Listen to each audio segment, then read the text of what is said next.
Hola amigos, les saluda el pastor Chali. Me alegra que hayas dado clic en este video.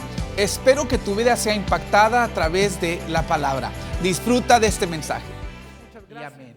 ¿Por qué no le da 20 segundos de su mejor alabanza al Rey de Reyes y Señor de Señores, al que entregó su vida por nosotros, al que es nuestro sanador y nuestro libertador, el que levanta nuestras cabezas, el que nos redime, el que está sentado a la diestra de Dios Padre y que ha prometido regresar por nosotros? Alabado sea su nombre hoy y siempre. Amén y amén. Puede ocupar su lugar. Estamos cerrando nuestra serie El Ayudador. ¿Alguien ha sido bendecido por esta serie? Qué bendición saber que tenemos de nuestra parte al Ayudador, al Consolador, el Espíritu Santo, y que nunca un creyente está solo. Y aunque hemos abarcado mucho en esta serie, debo decirles que aún así solo hemos tocado la superficie. No nos daría tiempo de explicarlo todo. Creo que tendríamos que estar en una serie de todo un año para abarcar todo lo que pudiéramos hablar acerca del Espíritu Santo. Pero sabemos esto, que Jesús llamó al Espíritu Santo nuestro ayudador porque fue enviado para guiarnos, fue enviado para convencernos de pecado, para consolarnos, para empoderarnos, para sanarnos, para interceder por nosotros. Y a través de la serie nos hemos ido familiarizando un poco más con esta tercera persona de la Trinidad, al observar algunos de los nombres y las metáforas que se le da en las Escrituras. Hemos visto la metáfora de la paloma, hemos visto el viento, el vino, y hoy vamos a hablar de el fuego. Diga conmigo, el fuego. Y el tema de esta semana proviene de un par de escrituras en el libro de los Hechos, Hechos 1, versículo 4. Una vez mientras Jesús comía con sus discípulos, les ordenó: no se vayan de Jerusalén hasta que el Padre les envíe el regalo que les prometió, tal como les dije antes. Juan bautizaba con agua, pero en unos cuantos días ustedes serán bautizados con el Espíritu Santo. Vamos a verlo en contexto. Recuerde que Jesús ha comisionado a los discípulos: hagan discípulos de todas las naciones, prediquen el Evangelio, vayan a propagar las buenas nuevas de Jesucristo. Les voy a enviar en esta jornada, pero aquí les está diciendo: sin embargo, no se muevan, no emprendan la jornada sin antes llenar su tanque de gasolina espiritual. Y la gasolina que voy a enviar viene a través de el Espíritu Santo. No se vayan de Jerusalén hasta que hayan sido investidos del poder del Espíritu Santo. Le digo algo: es inútil de nosotros hacer iglesia, propagar el Evangelio, pretender ejercer la voluntad de Dios en esta tierra sin la llenura del Espíritu Santo. Más nos serviría cerrar las puertas de la iglesia si los creyentes dentro de la iglesia no están llenos del Espíritu Santo.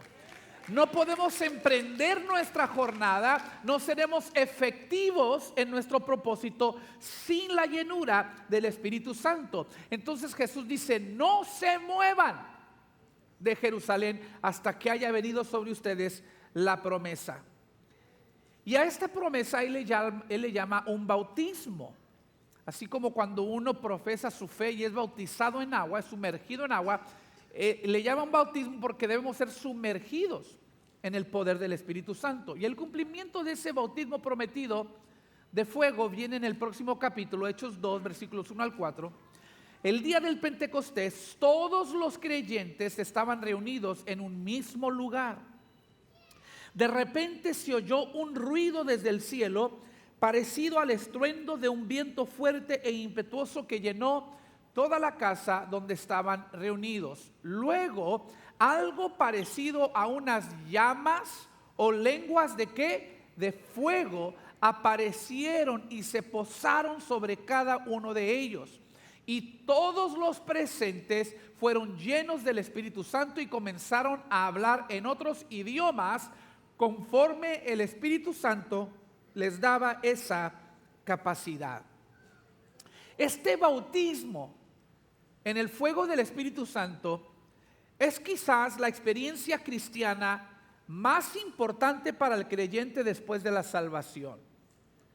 Después de la salvación no hay experiencia más importante para un creyente que el bautismo del Espíritu Santo. Pero no hay otra experiencia cristiana más controversial que el bautismo del Espíritu Santo. Y hay varias razones por esta controversia. Surge del hecho de que la mayoría de los cristianos aceptan que este mover divino, que esta llenura del Espíritu Santo sobre aquella primera iglesia ocurrió, que fue un hecho real y verdadero, pero muchos argumentan que fue una ocasión singular para ese tiempo, para esa iglesia, para ese grupo de 120 y para esa iglesia primitiva, pero que ya no es una experiencia para los creyentes del día de hoy. Otro punto de discusión es que si acaso esta llenura ocurre cuando somos salvos o ocurre después de la salvación. Bueno, Jesús dijo que en los últimos días derramaría de su espíritu sobre toda carne. Esa frase, en los últimos días, se refiere al tiempo entre el ascenso de Jesucristo y la segunda venida de Jesucristo. Quiere decir que actualmente todavía estamos en los últimos días. Es decir, el mundo no se ha acabado. Si usted me pregunta a mí, esta promesa es para este tiempo actual de la iglesia también. El mundo no se ha acabado, estamos en los últimos días y Él sigue queriendo derramar de su espíritu sobre toda carne. Ahora, algunos preguntan, ¿es cuando uno es salvo o es después de que son salvos? Bueno, aquí vemos que los 120 ya eran creyentes, ya estaban orando, anticipando el bautismo del Espíritu Santo. Si usted me pregunta a mí, el bautismo del Espíritu Santo es un suceso después de la salvación. Es cierto que el Espíritu Santo viene a tomar residencia en nosotros en el momento de la salvación, pero hay una investidura de poder que Él nos quiere dar después de haber sido salvos. Se lo explico de esta manera. Sé que estamos hablando del fuego, pero otra metáfora del Espíritu Santo es el agua. Imagínense, estamos hablando de un bautismo. Imagínense el bautismo del Espíritu Santo así. Una cosa para mí sería beber esta agua, ¿sí? Si el Espíritu Santo es agua, imagínense que yo pueda beber esta agua. Pero es muy distinto yo beber el agua estaría dentro de mí, dentro de mi cuerpo. Pero es otra cosa que yo me tire de clavado en una piscina, en una alberca. Ahora yo estoy sumergido en el agua. Eso es el bautismo del Espíritu Santo. No solamente lo tengo, no solamente reside dentro de mí, yo resido dentro de Él. Yo estoy investido del poder del Espíritu Santo. ¿Cuántos dicen amén? Eso es el bautismo del Espíritu Santo. Ya no es una influencia silenciosa, sino una persona poderosa manifiesta dentro de mí. Cuando eres salvo, el Espíritu Santo está residente en ti. Pero cuando eres bautizado por el Espíritu Santo, el Espíritu es presidente sobre ti. Hay una diferencia. Está residente en ti, pero presidente sobre ti. Ahora caminas a la luz de su dirección y de su poder. Y yo creo que Satanás tiene tanto temor de una iglesia llena del Espíritu Santo. Le da miedo pensar lo que pudiera pasar si Dios liberara todo ese poder sobre su pueblo, bautizándolos en el Espíritu Santo, que Satanás prefiere confundir y causar contienda para distraernos de esa manera. Cuando el enemigo no te puede destruir, te distrae. Y lo hace especialmente con aquellos que no tienen conocimiento de las Escrituras. Por eso me di a la tarea de esta serie para que tengamos mayor conocimiento a la luz de la Escritura de la tercera persona de la Trinidad, el Espíritu Santo. No queremos pertenecer a ese grupo que no conoce bíblicamente la esencia del Espíritu Santo. Y hoy en esta última entrega voy a abordar el tema de las lenguas en términos del fuego. Número 1, El fuego es esencial para el progreso. El fuego es esencial para el progreso. El Espíritu Santo es literalmente el poder. Es la persona y el poder que impulsan a la iglesia.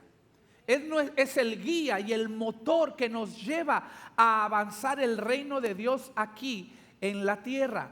Repito lo que dije al inicio. Sería mejor cerrar las puertas de la iglesia y no celebrar ningún culto más si no vamos a ser investidos del poder, si no le vamos a dar libertad al Espíritu Santo de obrar en nosotros y a través de nosotros. Yo quiero que usted se ponga a pensar en lo natural, en lo físico. ¿Qué sería el mundo físico y natural sin fuego? ¿Alguna vez ha pensado en eso? Lo esencial que es el fuego para nuestras vidas. La vida sin fuego sería muy primitiva. Por ejemplo, los primeros humanos no hubieran tenido luz en la oscuridad sin fuego. No hubieran tenido calor en el invierno sin fuego. No hubieran tenido la habilidad de cocinar o de hornear el pan sin lumbre. La lumbre se utiliza para crear ladrillos, para crear herramientas y armas. El fuego ha sido esencial para construir edificios y construir motores. Hoy en día, las industrias, la agricultura y la tecnología en general no podrían progresar sin lumbre. La lumbre todavía quema carbón y petróleo para producir electricidad. En resumen, todos dependemos del fuego para sobrevivir y para el desarrollo de la sociedad. De la misma manera, un mundo sin una iglesia en llamas, un mundo sin lumbre espiritual saliendo de la casa de Dios, es un mundo que no tiene luz. Es un mundo que no tiene fe, es un mundo que no tiene esperanza, es un mundo que no tiene una brújula moral. ¿Cuántos saben que la iglesia es la brújula moral de la tierra? Somos la sal de la tierra. Y si usted no cree eso, usted vea en las escrituras qué pasa cuando la sal es removida, porque la sal preserva, la sal detiene la pudrición. Y cuando la iglesia es removida, cuando es arrebatada a las nubes y somos sacados, la sal, somos sacados del mundo, el mundo se pudre en 7 años, de acuerdo a la Biblia. ¿Por qué? Porque somos la brújula moral. Todo lo que está pasando en el mundo, toda esta agenda perversa, sexual, que se está manifestando en nuestro entorno, si no es porque la iglesia se levanta en armas y levanta la voz y protesta y dice no y contrarresta las acechanzas del enemigo, no tendríamos esperanza. Nuestros hijos no tendrían esperanza. Serían ellos arrastrados en esta ola perversa que se está manifestando en nuestros tiempos. El Espíritu Santo es el motor de la iglesia que nos impulsa hacia adelante. Es esencial para el progreso de la iglesia y es esencial para que se propague el evangelio. Lo dijo Eliezer cuando subió acá arriba. Había un propósito para este poder. Este bautismo no era nada más para que sintieras bonito, no era nada más para que temblaras y te sintieras abrumado por un sentir sobrenatural. Había un propósito para ese poder. Siempre que Dios desata un poder, hay un propósito. Cuando usted dice, lléname Señor de tu espíritu, prepárese porque Dios le va a dar una tarea. No es nada más para sentir bonito, es para tomar acción. Dice Hechos 1:8, recibirán poder, diga conmigo poder, cuando el Espíritu Santo descienda sobre ustedes. Y aquí viene el propósito. Recibieron el poder, junto con el poder viene el propósito: serán mis testigos y le hablarán a la gente acerca de mí en todas partes, en Jerusalén, en Judea, en Samaria y hasta los lugares más lejanos de la tierra. Jesús no murió por una iglesia mediocre, por una iglesia apagada, por una iglesia callada y silenciosa. Él entregó su vida y nos mandó al ayudador para que seamos una iglesia fructífera, victoriosa, poderosa, gloriosa, que deja huella donde quiera que camina, donde quiera que va. Somos la iglesia de Jesucristo. Es por eso que el Espíritu se apodera primero de la lengua del creyente. Vimos esto un poquito la semana pasada, vimos que ningún hombre puede domar la lengua, porque es malvada la lengua, corrompe, está incendiada, dice la Biblia, por el mismo infierno. Dice Santiago 3, versículo 2, pero si pudiéramos dominar la lengua seríamos perfectos, es decir, maduros, capaces de controlarnos en todo sentido. En otras palabras, ya que la lengua es la más imposible de domar, es la que causa más daño, es la más venenosa, si a través del Espíritu pudiéramos tomar esa lengua que ya está encendida por el mismo infierno y la pudiéramos consumir ahora con el fuego del Espíritu Santo y dominarla, entonces pudiéramos dominar todas las demás áreas de nuestra vida, nuestros pensamientos, nuestros sentimientos, nuestras hormonas, nuestro cuerpo, ¿está conmigo? Nuestro estado de ánimo. No es de extrañar entonces que en aquel día del Pentecostés lo primero que el Espíritu Santo vino a arrestar en la vida de los creyentes fue su lengua, porque ahí empieza el Espíritu Santo su obra en nosotros. El pueblo de Dios fue empoderado para predicar, para evangelizar al mundo con las buenas nuevas de Jesucristo. Todo comenzó con estas lenguas o llamas de fuego repartidas sobre ellos. Entre ellos, por ejemplo, estaba Pedro, que hace algunas semanas había utilizado esa misma lengua para negar a Jesús. Esa lengua incendiada por el infierno negó a Jesús, pero ahora esa misma lengua incendiada por el Espíritu Santo predica por primera vez en el Pentecostés con resultados de 3,000 salvos. Esto es lo que sucede cuando la lengua la domina el Espíritu Santo.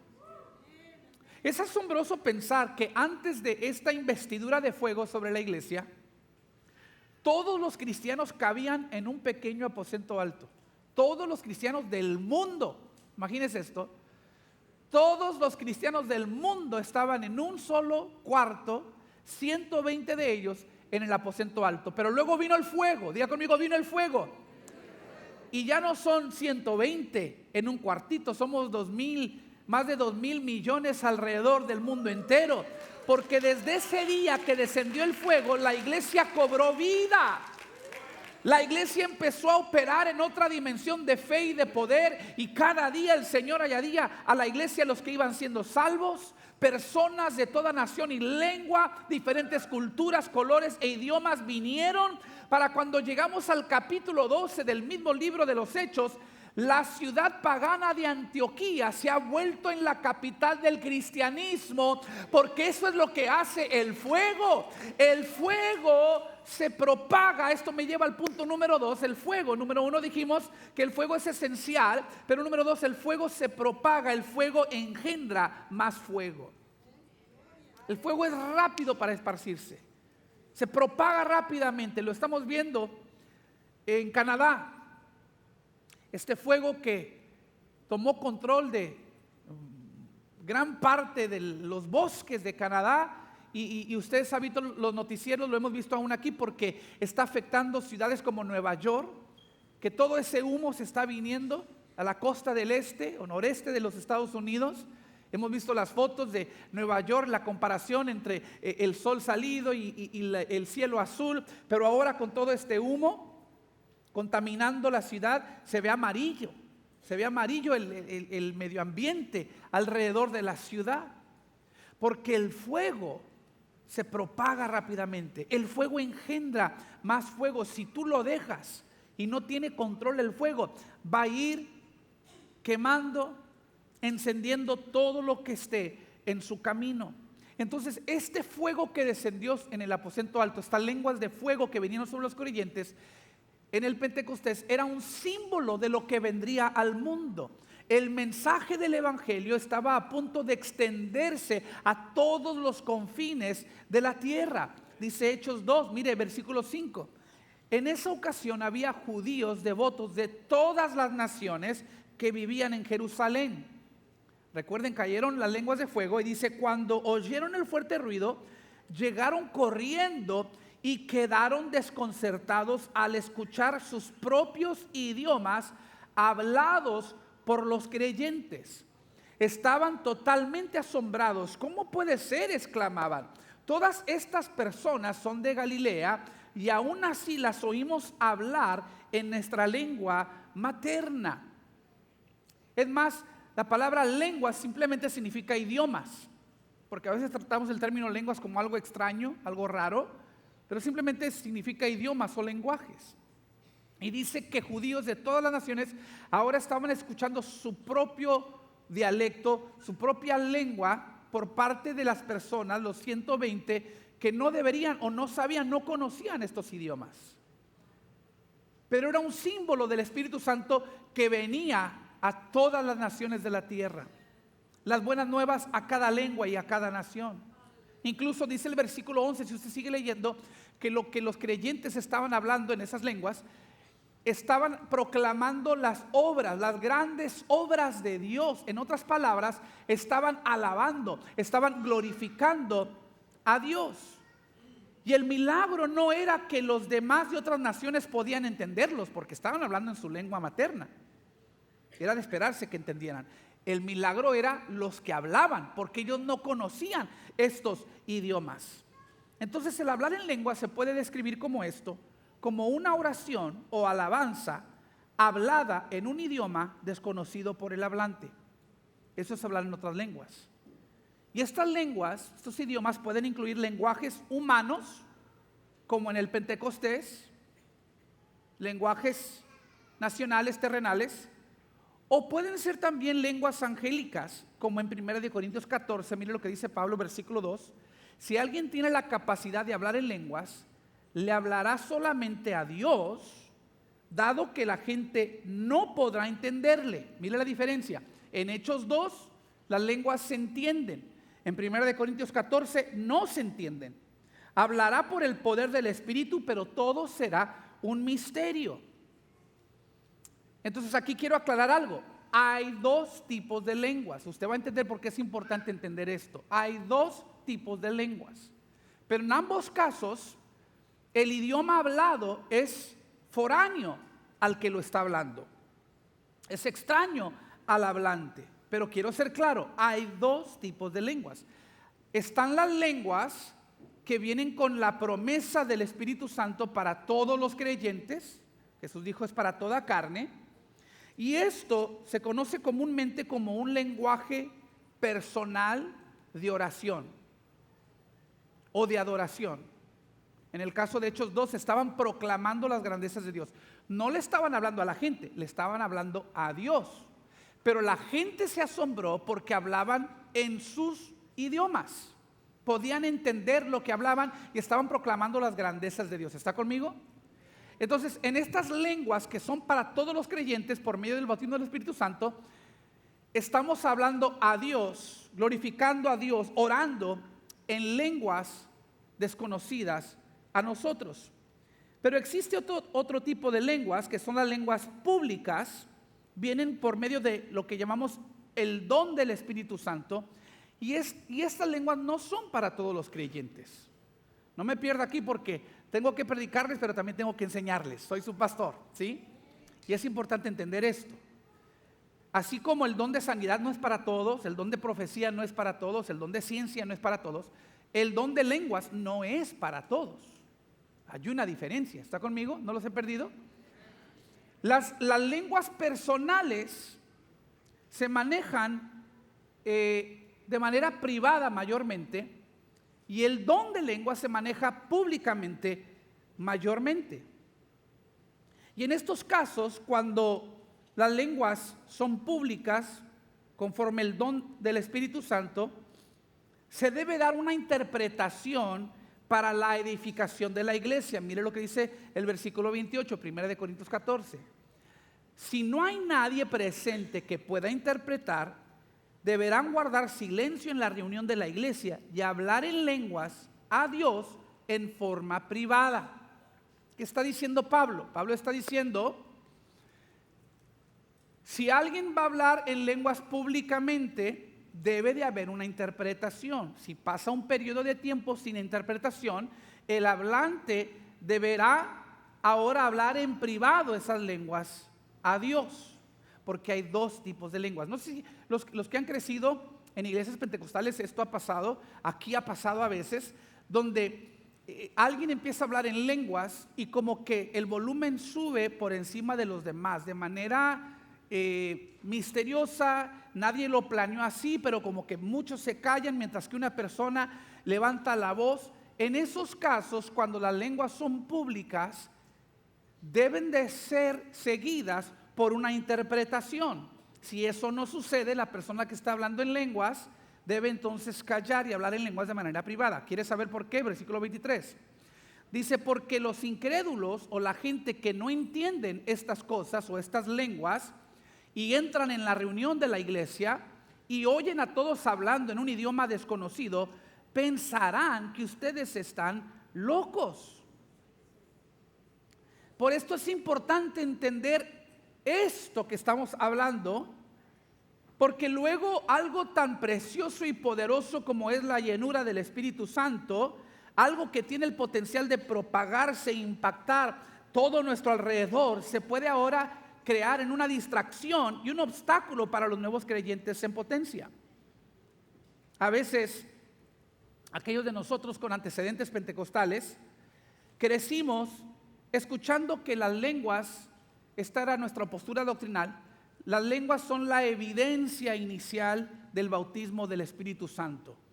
No está mal eso. Gramaticalmente, doctrinalmente hablando, no está mal llamar las lenguas como evidencia del Espíritu Santo. Sin embargo, creo que esa palabra evidencia nos trajo una consecuencia no deseada. Si el hablar en lenguas es la evidencia que tengo la llenura del Espíritu Santo, ahora los pentecostales sentíamos que teníamos que dar evidencia, comprobarle a toda la iglesia que de hecho estábamos llenos del Espíritu Santo.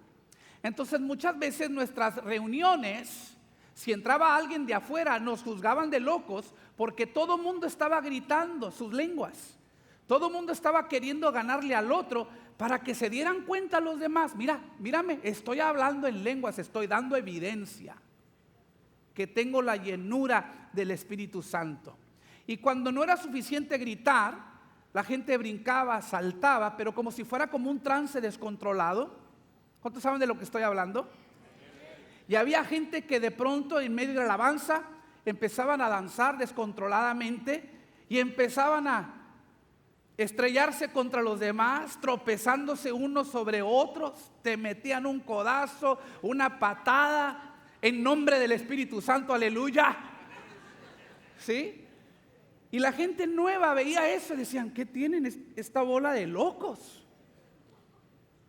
Ahora recuerde, el Espíritu Santo es extraño, pero no loco. Es un espíritu de orden. Pero como era la evidencia, había que dar la evidencia.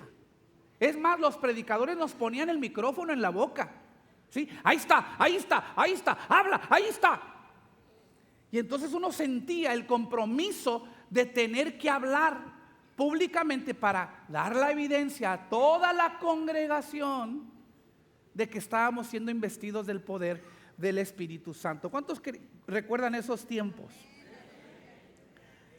Entonces Pablo está diciendo, hey, hermanos, es importante entender los dos tipos de lenguas para no caer en un desorden como ese, porque el Espíritu es un espíritu de orden. Están las lenguas para todos los creyentes, que es tu lenguaje personal de adoración, de oración, un lenguaje desconocido pero personal. Y están las lenguas públicas donde es uno o dos, dice Pablo, uno o dos a la vez hablando, seguido por una interpretación de las lenguas. Simplemente Pablo está afirmando que nuestra expresión de lenguas debe ser apropiada para nuestro entorno. No está diciendo que nunca existe un caso donde todos juntos podemos adorar y cantar en lenguas y orar, pero eso sucede cuando todos los congregantes ya son creyentes, para que no haya confusión. Porque en última instancia, recuerde, todo el propósito del fuego del Espíritu Santo es que se esparza para que el evangelio alcance a los perdidos. El fuego engendra más fuego. Número 3, el fuego toma el control. Hay un detalle muy interesante, aún en el Pentecostés, hablando del desorden, aún en esa experiencia tan poderosa y abrumadora del Espíritu Santo sobre el Pentecostés, hubo suficiente orden en el servicio como para que Pedro predicara y se salvaran 3,000 personas. ¿Sí? No quiere decir que se descontroló el servicio y que ya no hubo predicación y que cada quien hizo conforme el Espíritu. No, o sea, el Espíritu Santo tenía el propósito de alcanzar a los perdidos que se venían reuniendo porque identificaban sus propios idiomas. Y luego tomó el control de la iglesia. El fuego toma el control. Cuando el fuego se propaga y crece, toma el control. El fuego por naturaleza es consumidor. Cuando algo se derrite, por ejemplo, no cambia su esencia, solamente representa un cambio de forma, no de esencia. ¿Alguna vez se ha puesto un chocolate en la bolsa del pantalón? A mí me pasa cuando voy al Olive Garden, ¿no? Te dan los chocolatitos y tan chiquitos y te dan varios. Te comes uno, pero los demás a veces te los echas en la bolsa. ¿Te olvidas de ellos? ¿Sí? Pero el calor del sur de Texas, creo que Dios nos ama tanto aquí en el valle que nos dio una probadita del infierno para que no nos queden ganas de ir allí. Te voy a dar una probadita para que no te queden ganas. Te echaste el chocolate a la bolsa y para cuando te acordaste dijiste, ¿qué tengo aquí en la bolsa ya sin forma, ya derritido? Ah, era el chocolate. Y luego ¿qué hacemos? Vamos y lo metemos al refri para que se haga durito otra vez. Y te lo puedes comer. Está deforme, pero te lo puedes comer. Porque aunque cambió su forma, o sea, al derretirse cambió su forma, pero no cambió su esencia. Sigue siendo un chocolate, sigue teniendo el mismo sabor, sigue siendo rico, simplemente cambió de forma. Eso es cuando algo se derrite. Pero cuando el fuego toma control, hace más que derritir, el fuego quema. Cuando el fuego quema algo, no solamente lo derrite, cambia por completo su compostura química. Es decir, la esencia, la lumbre cambia la esencia de esa sustancia y realmente forma una nueva sustancia con diferentes características. Yo quiero decirte que cuando el Espíritu Santo viene sobre ti, no solamente te reforma, te transforma. No solamente te repara, te hace nuevo, te regenera, es la palabra. Te regenera el Espíritu Santo. El fuego toma el control. Entonces, el hablar en otras lenguas, el operar bajo el fuego del Espíritu Santo es eso, es permitir que el ayudador se haga cargo de nuestro discurso, que cambie incluso la esencia de nuestra oración a la hora de alabar a Dios, a la hora de orar a Dios. Y sucede cuando un cristiano, hablando en lenguas, se dirige a Dios y lo hace en lenguas para no operar con un idioma humano limitado. Habla con la fe de un niño confiando que el Espíritu intercederá por nosotros. Porque usted sabe esto, cuando oramos en español, cuando oramos en el idioma que conocemos, a menudo oramos nuestra voluntad. Decimos, Señor, tengo este problema, yo sé cuál es la solución, encárgate de él, encárgate de ella, fusílalo, elimínala, ¿sí? Este es mi plan, bendice mi plan, que yo sé lo que se tiene que hacer, tú nada más dame la bendición y que se cumpla. Cuando oramos en español, así oramos. Pero cuando oramos en lenguas, nosotros no sabemos ni con nuestra mente humana lo que estamos orando, porque en ese caso nuestro espíritu está hablando con el Espíritu de Dios, está intercediendo. Si yo pudiera, hablando de tomar el control, el Espíritu Santo toma el control incluso de tu oración y de tu discurso. A mí me ha pasado porque frecuentemente me tocaba y me toca todavía interpretar a veces del inglés al español. En mi iglesia, cuando yo era pastor de jóvenes, en la iglesia en la que crecí, era pastor de jóvenes, todo era español, no había servicio en inglés. Entonces si invitábamos a alguien normalmente de otro país que solamente hablaba inglés, yo era el traductor al español. Pero a veces otras culturas tienen refranes o tienen palabras que si las traduces literalmente, aquí sería una mala palabra o sería una ofensa. Entonces yo tenía que tomar la esencia del mensaje que ellos querían dar, aunque utilizara otras palabras. Es decir, yo corregía en el idioma nuestro lo que ellos querían dar a entender. Y de una manera más perfecta, el Espíritu Santo hace eso por nosotros. Él toma el control de nuestra oración y la perfecciona. Porque a veces, usted no me dejará mentir, que hemos hecho oraciones a Dios equivocadas. En un momento de desesperación o de ansiedad, ¿quién ha dicho: ay, prefiero morirme, Señor? Mátame, Padre. Y el Espíritu Santo intercede por nosotros y dice: Padre, no le hagas caso. No se quiere morir, simplemente no quiere seguir viviendo con esta condición. ¿Ve lo que hace el Espíritu Santo? O sea, usted no se supo expresar, pero el Espíritu Santo sabe qué es lo mejor para usted. Cuando éramos adolescentes y tuvo su primer noviazgo y rompieron: Señor, es que sin él me voy a morir, Padre. Y entonces el Espíritu Santo dice: Padre, no le creas, no se va a morir, al rato se le pasa, simplemente quiere que sane su corazón.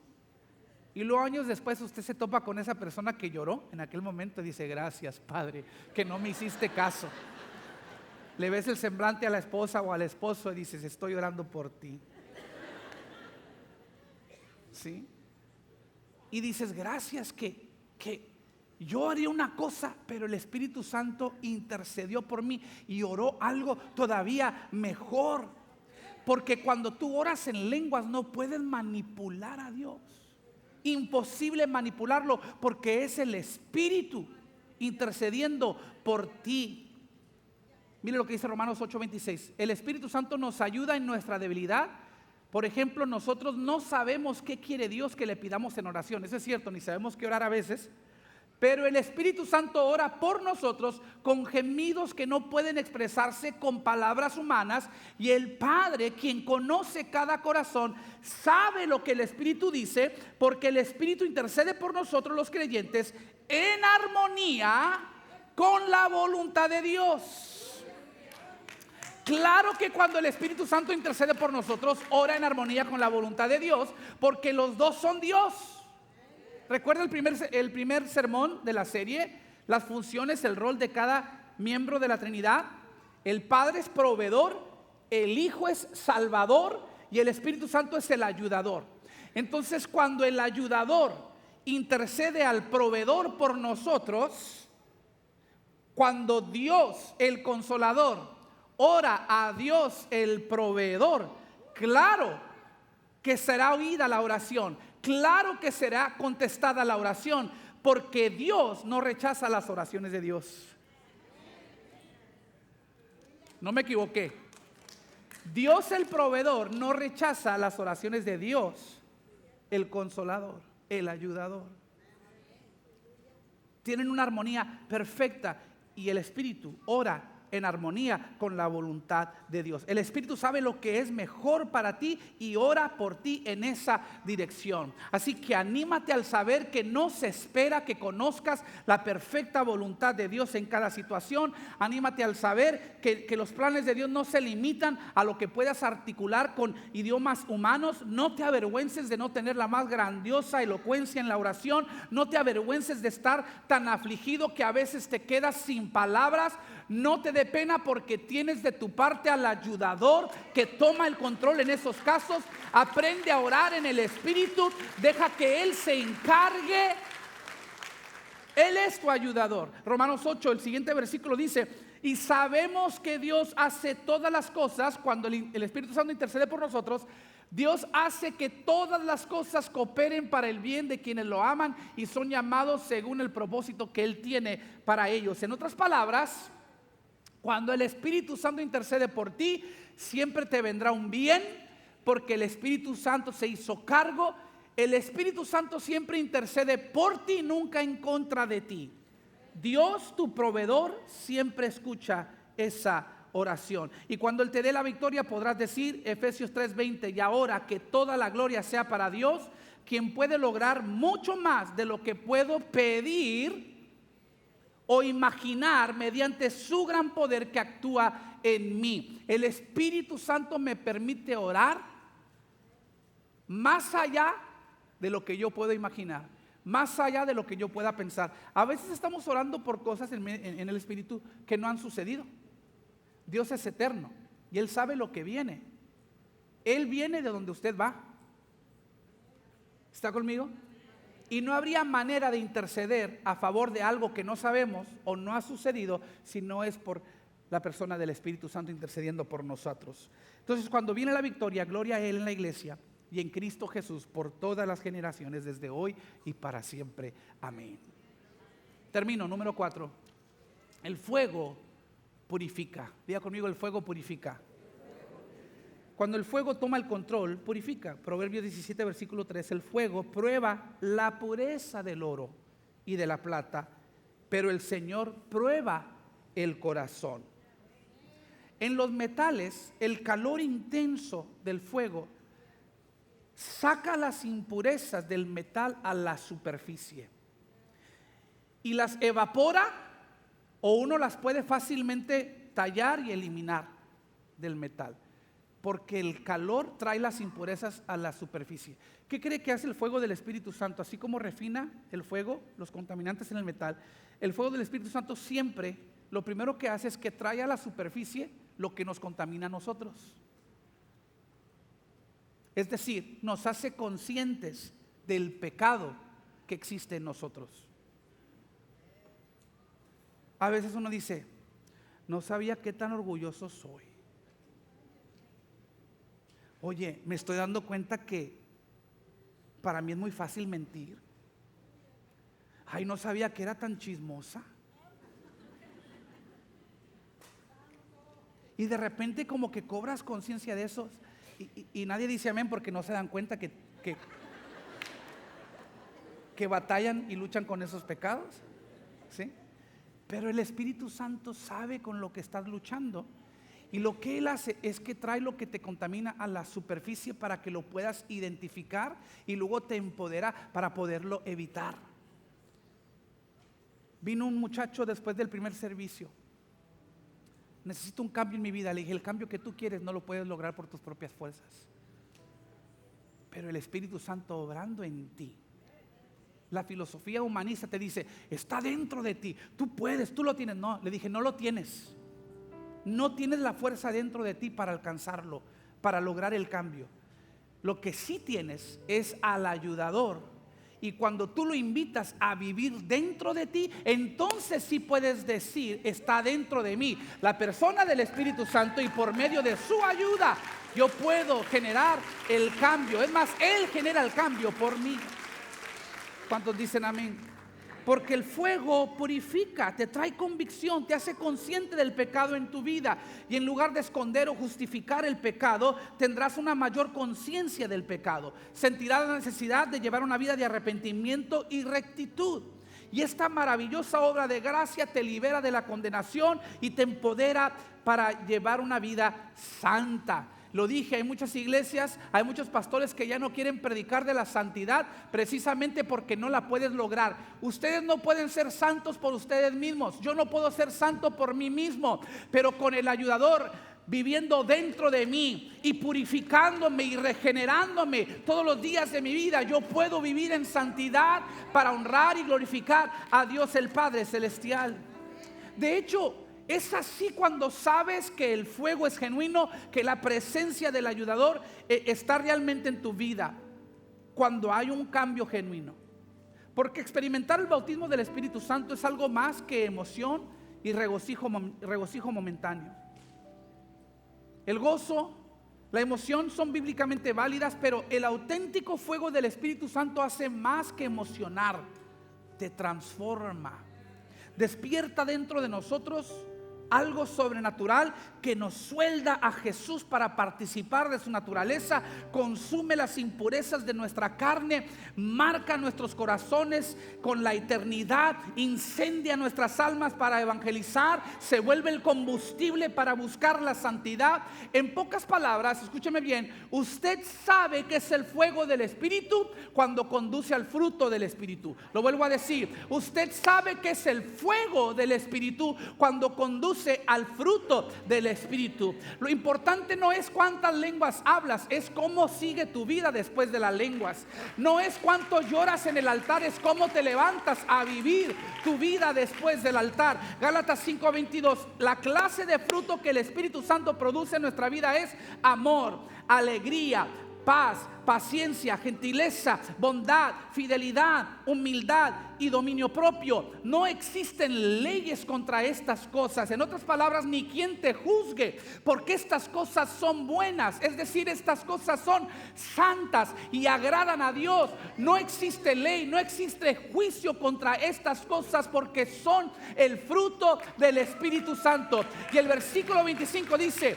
ya que vivimos por el Espíritu, sigamos la guía del Espíritu en cada aspecto de nuestra vida. Recuerda, si puedes dominar la lengua, puedes dominar cada aspecto de tu vida. Y el fuego del Espíritu viene a bautizarte, comenzando con tu lengua, porque si lo permites, de allí empezará a dominar y a influenciar todas las áreas de tu vida. Y vemos en los Hechos que esa primera iglesia era poderosa y traía gloria a Dios porque estaba ardiendo con el fuego consumidor del Espíritu Santo. El ayudador no quiere hacer menos en nuestras vidas y en la iglesia de hoy. Cuando la iglesia y sus miembros están llenos del Espíritu Santo, el mundo lo va a notar.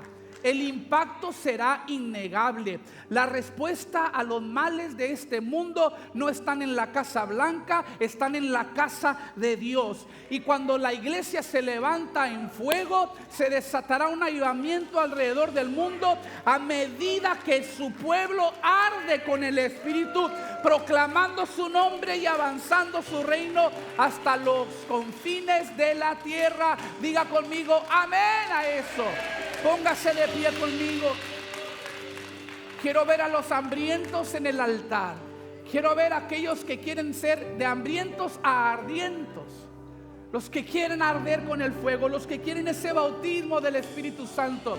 Los que quieren que el Espíritu se empodere de tu lengua y te dé ese lenguaje divino y que interceda por ti a la perfección. Te invito al altar.